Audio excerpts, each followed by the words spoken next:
Bonjour Becky, bonjour cher Jacophile et bienvenue dans Exceptionnel. Aujourd'hui dans notre émission, nous parlerons de financement, de vision, de stratégie avec Madame Malika, épouse d'Iken, qui connaît les chiffres, mais surtout leur pouvoir quand ils servent une vision.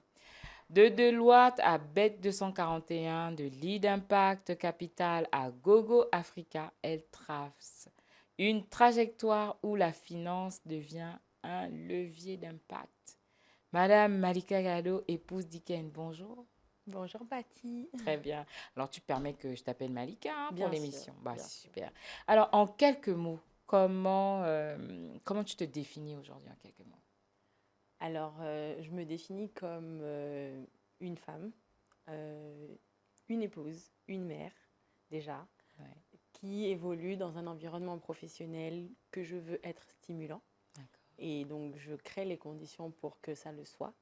Et mon environnement de prédilection, c'est la finance, la tech et l'impact. Ouais. Voilà. Alors, qu'est-ce qui relie justement tous tes engagements? La finance, la tech, le développement. Comment on fait pour relier toutes ces choses? En fait, c'est pas à choisir, en fait, c'est ce qui me définit. Et comme c'est ce qui me passionne, j'ai pas eu envie de faire un choix. Et tout est relié par ce lien dans l'innovation. L'innovation, on a besoin d'argent pour Oui, innover. tout à fait. Et comme je suis quelqu'un qui a beaucoup de valeurs que j'aime bien promouvoir, et bien je mets en avant l'impact. Et l'impact, ça va concerner en fait toutes les zones de développement. Oui, Donc, ce soit dans l'environnement, que ce soit l'impact social, l'impact de la femme, oui, voilà. d'accord. Donc, souvent, en fait, aujourd'hui, l'Impact Capital se veut être cette structure qui accompagne les entreprises, les PME ou les institutions à se développer dans ces domaines-là. Alors, moi, j'ai une question. Euh, Qu'est-ce que tu as retenu de ton parcours à Deloitte? J'en ai même deux. Avant d'être allé à Deloitte, est-ce que tu peux un peu nous dire euh, euh, d'un point de vue, j'ai envie de dire, scolaire et autres, comment tu as fait d'abord pour atterrir à Deloitte? Parce que beaucoup de personnes ont envie de rentrer à Deloitte, hein? Bon, on fait comment? Qu'est-ce qu'il faut faire? Quelles sont les études? Waouh. Moi, en fait, je fais partie de ceux qui n'avaient pas envie d'aller à Deloitte. Comment ça? Voilà, j'avais pas du tout prévu du tout d'aller à Deloitte. D'accord. J'ai fait une licence en économie-finance Ouais, dans une université catholique à Lille. d'accord. Ensuite, je suis allée à Paris où j'ai obtenu un diplôme en ingénierie financière. Financière. Donc, c'était un master audit expertise comptable avec une option de capital risque. D'accord. Et j'avais envie de devenir analyste financière. Ok. Et quand, par exemple, je suis partie à mon école de commerce Oui. faire les entretiens, après les concours, Mhm. ils m'ont dit oui, mais quelle filiale vous voulez faire? Je dis bah, c'est à vous de me le dire. Moi, je veux devenir analyste financière. Donc, D'accord. je ne saurais dire laquelle des filiales correspondra le Au lieu. mieux À ton ambition. à ce Mhm. métier que je voulais faire. Mhm, mhm. Et là, bon, il était un peu choqué parce qu'apparemment, tout le monde arrivait avec je veux aller en économie de marché, je veux aller, enfin voilà. Ouais, Et ouais. donc, du coup, il m'a orienté vers l'audit expertise comptable.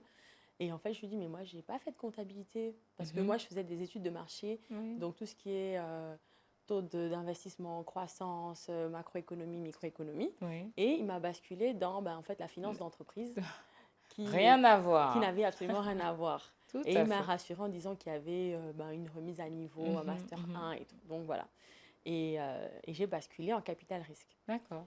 Et quand je suis rentrée au Gabon, j'avais rencontré l'associé de Deloitte Gabon Mhm. qui en fait m'a tout de suite recrutée. J'ai passé D'accord. un entretien. D'ailleurs, mes parents étaient un peu surpris parce que c'était pas du tout l'objectif quand je suis rentrée. Je venais en vacances et, euh, et en fait le lendemain j'ai eu un CDI dans ma boîte mail. Waouh. Et ma mère m'a dit déjà c'est trop Déjà, c'est tôt, c'est rapide, pas ce hein? qu'on avait prévu. Oui, oui, oui. Mes parents voulaient que j'aille à la douane, que j'aille faire autre chose. Et j'ai dit bah non, enfin là c'est trop tard, je vais pas refuser. Non, tout à fait. Et c'est comme ça que je me suis retrouvée à Deloitte. Ah, et tu as fait combien de temps là-bas? J'ai fait à peu près 5 ans et demi, 6 ans. Ah ouais, quand même, hein? Dans un poste que tu n'aimais pas à la base, hein. Mais comment Voilà. tu as fait pour tenir? Alors, je peux dire que j'étais, en fait, c'était vraiment passionnant. D'accord.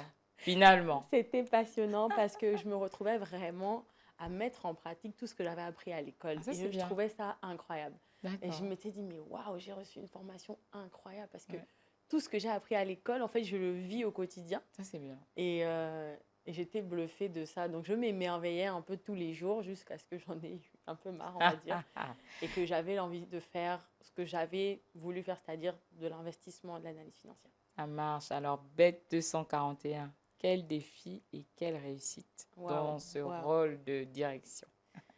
Alors, Bête 241, je suis abordée par l'ancien directeur général, Oui, que je ne connaissais pas du tout, oui. qui me reçoit d'une recommandation d'une personne que je ne connaissais pas non plus. Waouh, alors vous voyez, cher Jacophile, les gens vous regardent. Donc, soyez toujours dans votre dernier 31. On ne sait pas. C'est ça. Et donc, au même moment, j'ai deux propositions en fait, qui se battent en duel. D'accord. Et je décide de choisir Bet 241 parce qu'en fait, c'est une structure où en C'est fait, nouveau, hein? c'est nouveau, il n'y a C'était rien. nouveau, il n'y avait Il n'y rien. avait rien. Et quand Hmm, je dis il n'y avait rien, il n'y avait même pas de logiciel comptable. tout à fait. C'était juste une marque qui avait Ouais, été créée, mais toute la gestion derrière n'existait était, pas. voilà, il n'y avait rien. Et j'ai trouvé que le challenge était incroyable parce qu'il y D'accord. avait tout à faire dans mon domaine d'activité. Donc, il y avait la finance et les procédures, la gestion, la trésorerie. Ouais. Et en fait, mes patrons n'avaient pas le budget, donc ils m'ont rajouté la casquette RH. Waouh! Et je leur ai dit, mais je suis pas RH, à la limite, je peux faire de la paye. Oui, voilà. Mais non. Et donc, du coup, je me suis retrouvée avec cette casquette RH aussi. Ouais. Et ça a été vraiment une expérience très, très enrichissante parce que déjà, même techniquement, Oui. et en fait, au fil de l'eau, on a été obligé de faire une transition digitale. D'accord. Et, et en fait, je ne connaissais pas forcément la Le... tech. Ouais, ouais, Et je me suis vue être obligée d'accompagner les deux sites internet qu'on devait créer, ouais. Ouais, les agrégateurs qu'il y avait derrière, les sociétés qu'on devait appeler pour faire de la communication digitale, du marketing digital, ouais. du Ouais, SMS, ouais, ouais, voilà. ouais. Et du coup, ben, étant donné que j'étais dirigeante dans cette activité, ben, je me suis vue obligée de mettre un peu les mains dans la conduise Oui.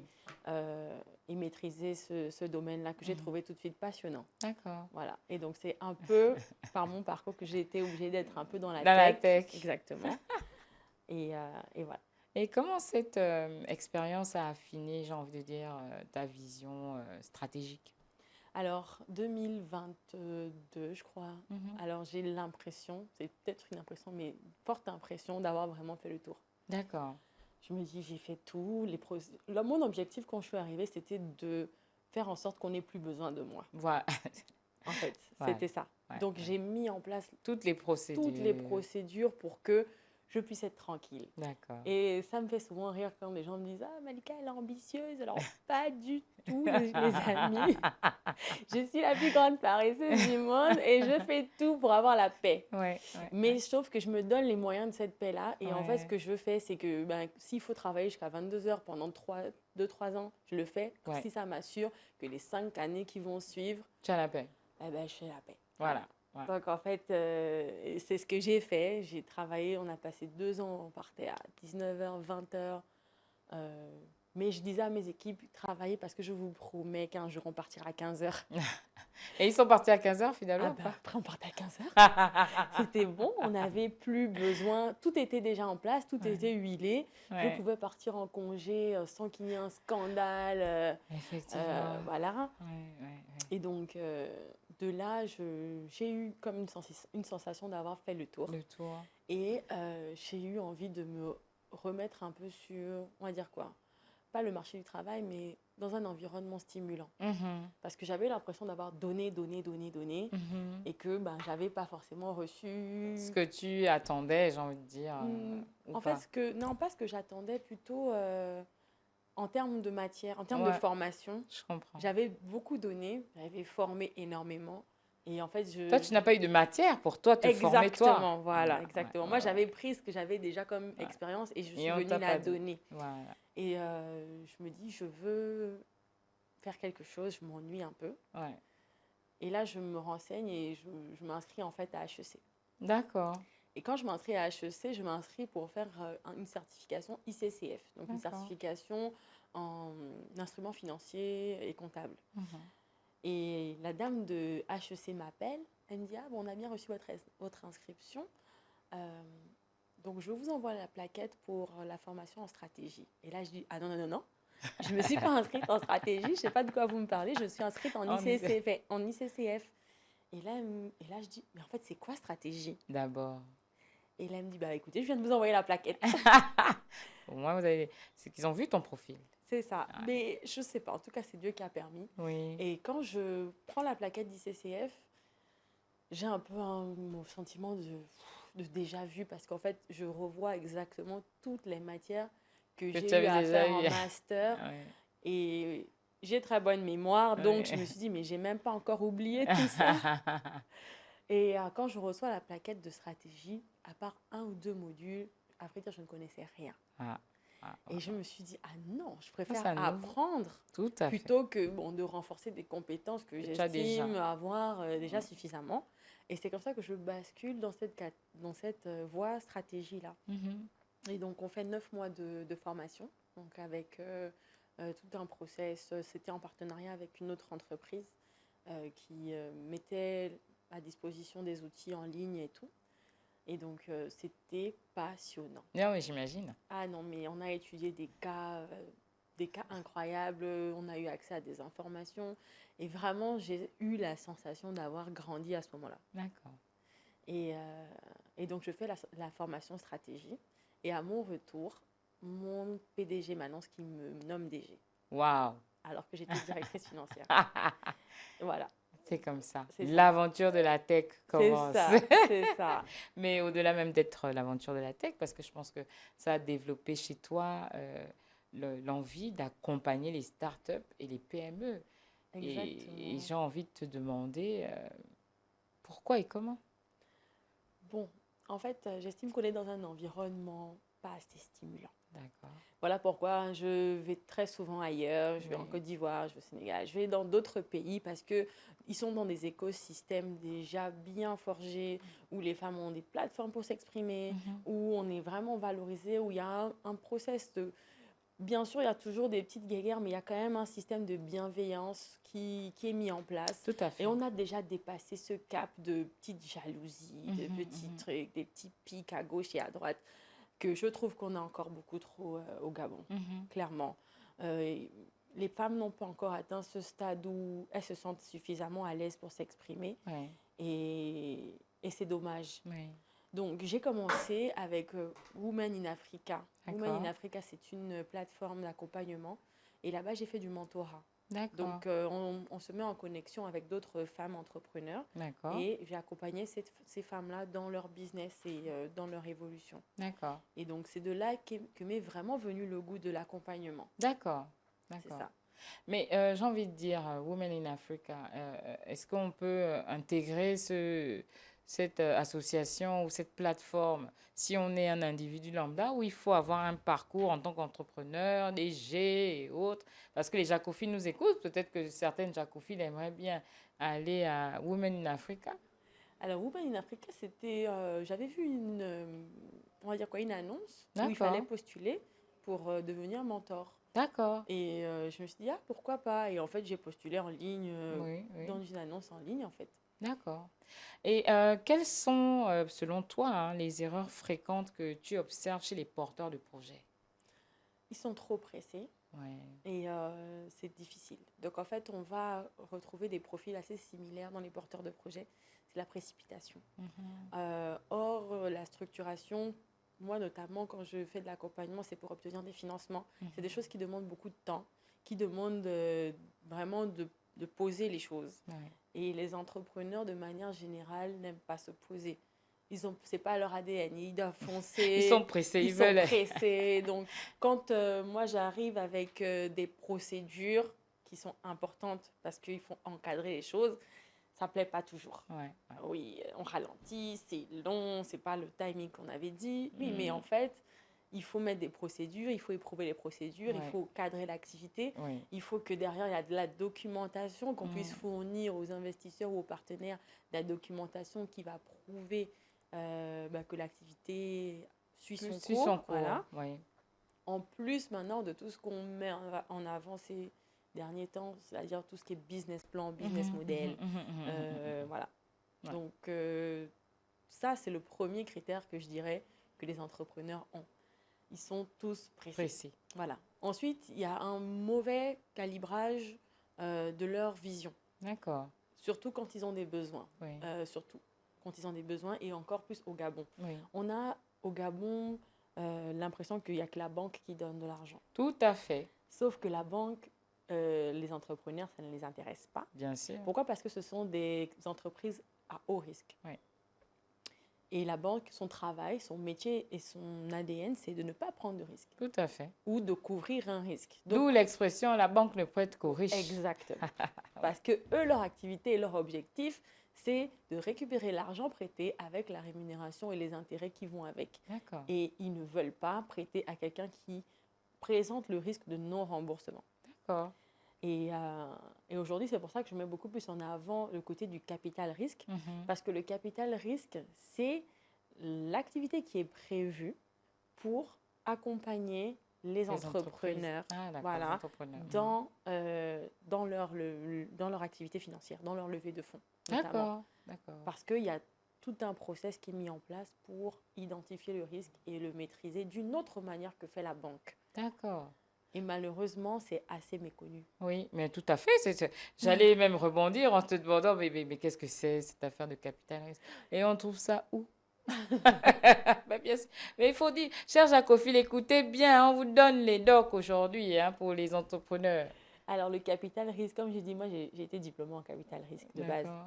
Donc, en fait, c'est une activité une activité financière qui accompagne le risque. Et le D'accord. risque, il peut être sur plusieurs dimensions. Oui. On a le risque financier, on a le risque de marque, Mhm. on a le risque de réputation, on a le risque de non-continuité d'exercice. Bref, il y a énormément de risques qui viennent être couverts d'une certaine manière en fonction de l'activité. D'accord. Et la banque, ce n'est pas son métier. La Ouais. banque, quand on vient s'adresser à une banque, elle estime qu'on ne va t'accompagner que si l'ensemble des principaux risques sont couverts. Donc, on ne prend pas de risque. Tout à On fait. prête parce qu'il y a des garanties déjà disponibles. Ouais. Et voilà. Et donc, aujourd'hui, en France, c'est très, très répandu. Mhm. Il y a beaucoup de ce qu'on appelle des VC, des venture capital, D'accord. qui vont accompagner les startups et les PME Mhm. dans le financement. D'accord. On a aussi des programmes de business angel D'accord. qui donc sont des investisseurs qui vont se mettre en club ou en groupe Mhm. pour investir dans Dans des des startups petites, et des PME. D'accord. D'accord. Donc, en général, ce sont des personnes qui ont déjà eux-mêmes un parcours d'entrepreneur, Mhm, qui ont mhm. peut-être un peu réussi et qui se disent on va accompagner ces jeunes-là dans leur idée parce que le projet a l'air intéressant. Et voilà. D'accord. Sauf que on ne prête pas, on n'investit pas forcément lorsqu'on a une idée ou un projet. Bien sûr. On investit lorsque on a dépassé ce qu'on appelle la phase pilote. Oui. J'espère que je ne suis pas trop technique. Non, non, non, Ok. non. La phase pilote, on comprend. Voilà. C'est-à-dire, on a nos idées, on a un projet, on a une Voilà. vision. Exactement. Mais il faut maintenant matérialiser le projet. Tout à fait. Voilà. Donc, on incube en fait la PME ou la start-up dans une phase pilote Mhm. qui va un peu éprouver ce qu'on s'est dit dans le projet. D'accord. Est-ce qu'on avait dit qu'on aurait des clients, on avait dit qu'on aurait du chiffre d'affaires, on avait dit qu'on aurait telle et telle action. On le fait et on regarde si on a la croissance attendue. Tout à fait. Et lorsque la croissance attendue correspond plus ou moins à ce qui avait été décidé, eh ben en fait, là, on peut démarrer l'activité. Et c'est sur cette base de données, parce qu'il faut des chiffres, qu'on va désormais présenter l'activité à un besoin de Oui. financement. D'accord. Aux investisseurs. Exactement. D'accord. Les investisseurs, ça fait un mot qui fait un peu peur, j'ai l'impression. Oui, oui, oui. Voilà, parce qu'on se dit, mais c'est qui? C'est qui? C'est gros.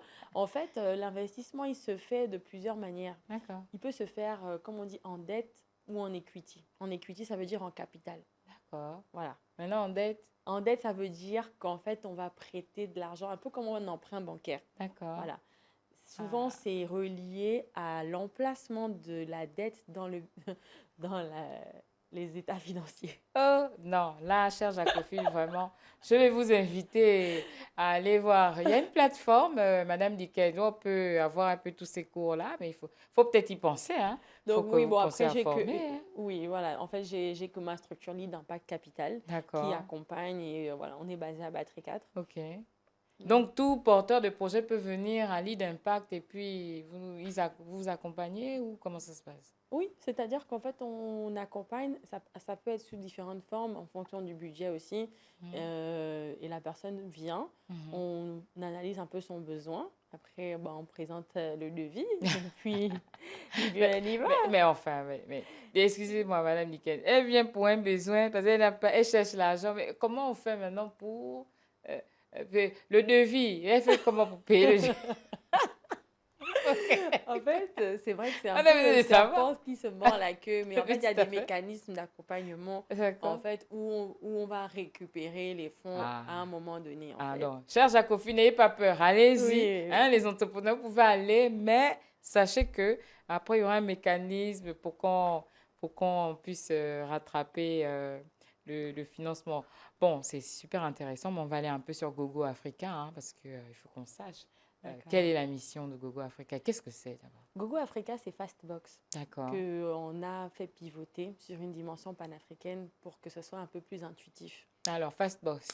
Fastbox, Fastbox. c'était quelque chose que j'avais pensé, Les livreurs, hein? les livreurs. Ah, ah. Et Donc, en c'est fait, vous qui avez emmené les premiers les livreurs. premiers livreurs, Ah. c'est ça. Voilà, cher Jacophile, nous, on est avec les précurseurs de la Exactement. livraison au Gabon. Ça n'a pas été facile. Non, j'imagine. Parce que en fait, c'était une activité qui n'existait pas, Ouais, qu'on a créée après le Covid, ouais, où on a vu que en fait, déjà, on était dans un environnement hostile. Il y avait de couvre-feu à 15 heures, puis ouais, 18 heures, pour ceux qui étaient à Libreville en tout ouais, cas. ouais, ouais. On a vécu des moments difficiles et à ce moment-là, j'étais enceinte. D'accord. Et je Le me suis, challenge. voilà, et je me suis dit, c'était mon propre besoin. Ouais. Je me suis dit, mon Dieu, mais je ne vais pas me payer un chauffeur juste pour faire une course en fait. Mm. Et j'avais pas du tout ni envie de sortir parce qu'il y avait du Covid partout, ni envie de me déplacer. Et j'avais pas envie de prendre un chauffeur à plein temps parce que j'en avais pas suffisamment besoin. Uh-huh. Et c'est de là que je me suis dit, ah non, mais c'est pas possible qu'on n'ait pas de service de livraison. Ouais, Et ouais, bien du coup, je l'ai créé. J'ai ouais. d'abord acheté une moto, deux motos, trois motos. Et en fait, l'environnement n'était pas forcément prêt. Mhm, On avait mhm. on avait des problèmes de communication. Les personnes ne comprenaient pas comment indiquer là où ils habitent. C'était compliqué. L'adressage. Ouais, ouais, ouais, Exactement. ouais. Alors, vous voyez la poubelle, vous prenez la poubelle, derrière la poubelle. En fait, le portail gris, c'est pas là, il y a une petite route à côté. Parce qu'en fait, quand on parle de livraison, c'est de la livraison à domicile. Tout à fait. Et le domicile, les gens n'habitent pas en bordure de route. Ouais, ouais, Et on connaît un peu l'état de nos routes au Gabon. ouais. Voilà, Challenging. c'était difficile. Ouais. Et en fait, très rapidement, j'avais vu en Côte d'Ivoire et au Maroc Glovo. D'accord, Et je me suis dit, non, mais il faut absolument qu'on en ait un au Gabon. Et c'est comme ça que j'ai créé la plateforme de e-commerce de Fastbox. d'accord. Et entre-temps, l'année dernière, je me suis fait accompagner parce que je me suis dit, j'accompagne. Et moi, Mais il faut personne ne que... m'accompagne. Voilà. Il faut aussi qu'on vous accompagne quand Voilà. même. Et c'est comme ça que je suis rentrée dans un programme de HEC Challenge Plus qui valorise l'entrepreneuriat et D'accord, qui, en gros, accompagne les entrepreneurs à passer à l'échelle, comme on dit. d'accord. Et de là, on a travaillé, on a un peu challengé le projet, mis un peu des options, des bâtons dans les roues pour savoir un peu comment est-ce que le projet allait évoluer. Et j'ai trouvé que le nom que j'avais donné Mm. était un peu un frein à cette activité-là. Il y a de l'anglais, beaucoup d'anglais, hein? Voilà, Fastbox, voilà, vraiment. beaucoup Mais dans... maintenant, en français. C'est ça. Et donc, du coup, ça a donné Gogo Africa. D'accord. Et l'idée, c'était de pouvoir faire des dérivés de ce mot assez Uh-huh, facilement. uh-huh. Un peu comme on dit, j'appelle un Uber, Oui, on va dire j'appelle un Gogo. tout à fait. Voilà. Alors que j'appelle un Fastbox, Oui, c'était un peu difficile. Oui, oui, Voilà. Donc, aller sur différentes activités, donc la plateforme de livraison, oui. donc Gogo Oui, Livraison, oui, oui, les noms des livreurs aussi, donc c'est des Gogo Startup, des Gogo Ambassadeurs, Ah ouais, voilà. bien. Ouais. Donc du coup, ça avait été pensé comme ça. Mhm. Ah, mais c'est super ça. Alors, comment vous avez allié l'innovation technologique au développement de la Alors, structure? en fait, c'est une plateforme digitale. D'accord. Donc, j'ai travaillé avec des développeurs gabonais ici au Gabon. Ah, Voilà. ouais. Mais c'est Euh, ça. Il faut mettre en avant notre expertise. C'est oui, important. Ça sert à rien Exceptionnel d'aller. est là pour ça, c'est pour mettre en avant l'expertise. Parce qu'on veut souvent aller à l'extérieur alors qu'on a de l'expertise au Gabon. On a Et de c'est l'expertise au important. Gabon et moi, c'est vraiment important. D'ailleurs, moi, tous mes livreurs étaient gabonais. D'accord. Ça, Donc, c'est bien. j'avais pas. Au début, quand j'ai commencé, il y avait un peu des ouais, staff et tout. Mhm, Et j'ai dit non, tous mes livreurs, ils étaient maintenant gabonais. On est arrivé jusqu'à 13, 15 livreurs. Et après, en fait, l'activité a changé parce que le modèle économique a changé. Les bien livreurs sûr. voulaient désormais être Bah indépendants. oui, oui, Donc, oui, du oui, coup, bon, maintenant, on travaille avec des livreurs indépendants. Ils ne oui. sont plus, entre guillemets, salariés comme avant. Mhm, mhm. Mais c'est important de soutenir l'économie locale et les Gabonais, en Bien vrai. sûr, bien sûr. Donc, c'est pas des étrangers qui vont nous embaucher, en fait. Non, Donc, ça, c'était très important pour moi de donner la chance à des Gabonais. ça marche. Alors, on est sur exceptionnel. Quel est le conseil que vous donneriez à une jeune femme qui veut se lancer dans... Alors, on a parlé de finances, on a parlé de stratégie, on a parlé de développement. Quel est le conseil? Parce qu'aujourd'hui, les gens ont besoin, en fait, d'activités. Comment on peut choisir son activité? Comment on peut se lancer dans la tech? Comment on peut se lancer dans la stratégie? Comment on peut se lancer dans le financement? Donc, quel est le conseil que vous donneriez à une jeune Gabonaise, à une jeune jacophile qui souhaiterait se lancer? Se lancer, en fait, la base de se lancer, c'est la compétence. Ouais. En fait, la compétence, c'est pas... C'est un peu, en fait, c'est un peu comme la tech, c'est un outil. Mhm. C'est l'outil de départ. Donc, c'est difficile de vouloir se lancer sans l'expertise. Ouais, Ne faites pas quelque chose que vous ne maîtrisez pas. ouais, ouais, Ça ne sert à rien. ouais. Ça va vous demander beaucoup d'efforts. Tout à fait. Donc, le mieux, c'est de se former à quelque chose qui peut nous intéresser, d'acquérir l'expertise et ensuite de le faire, de D'accord. faire cette activité. Mhm. Ça, c'est le premier conseil parce que ce n'est pas l'expertise qui fait l'activité. C'est plutôt l'inverse, ce n'est pas l'activité qui fait l'expertise. C'est Oui, parce qu'on a de l'expertise qu'on va vers une activité. tout à fait. Et ici, on a l'impression qu'en fait, c'est l'opportunité Oui, qui fait qui crée la l'activité. demande, qui crée tout à fait. Aujourd'hui, on voit que c'est, si tu Voilà. es coiffeuse là, il faut aller Il faire faut la aller, coiffure. c'est ça. Non, non, tout Non, à fait, tout à fait. Euh, est-ce que... ce serait ça mon conseil. non, merci, franchement, on apprécie, hein, cher Jacophile, il faut bien écouter. La transmission, est-ce que pour vous, c'est aussi une stratégie? Pas forcément. Mhm, La transmission, ça se fait de bon cœur, hein. mhm, Je donne si j'ai envie de donner, si j'ai la possibilité de donner. mhm. Mais on a nos phases, hein. Il y a des phases de haut, de bas. Si tu viens m'aborder quand je suis dans une phase de bas, je vais te dire, ah, ça va pas être possible de transmettre. Tout à fait. Mais quand on est aligné, quand tout se passe bien et qu'on donne en général de bon cœur, et c'est Ouais. ça un peu ce qu'on attend, c'est du partage, de la bienveillance. Je gagne rien à garder ce que je sais pour moi en fait. Oui, oui. Donc ça, c'est quelque chose que les gens ont du mal à comprendre. Ils veulent garder leur expertise pour eux, ne pas partager parce que ça leur donne un peu une stature Hmm. d'intouchable ou je ne sais pas, mais la vie, c'est le partage. Tout à fait. C'est Euh, important. Ça me fait rebondir à ce que vous disiez au tout début, enfin, ce que tu disais tout à l'heure, c'est-à-dire que tu disais qu'aujourd'hui, au niveau du Gabon, on a encore du mal à se développer, à partager, à véritablement créer des plateformes qui nous permettent de montrer notre expertise. Et j'aimerais te demander si tu avais une solution, ce serait laquelle?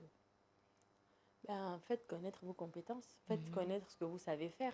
Parce mhm, qu'en fait, ça fait partie d'un peu du quotidien. C'est-à-dire, surtout les techniciens dans notre environnement, ceux qui ont des vraies compétences, ben, en fait, elles les gardent pour elles. ouais, Et ce sont très souvent des gens qui n'ont pas grand-chose, qui n'ont rien à perdre, à vrai dire, ouais, et qui vont aller se mettre en avant, qui vont obtenir des marchés, qui vont avoir des choses. Et on rentre dans une communauté où on dit, mais pourquoi lui, il a reçu ça?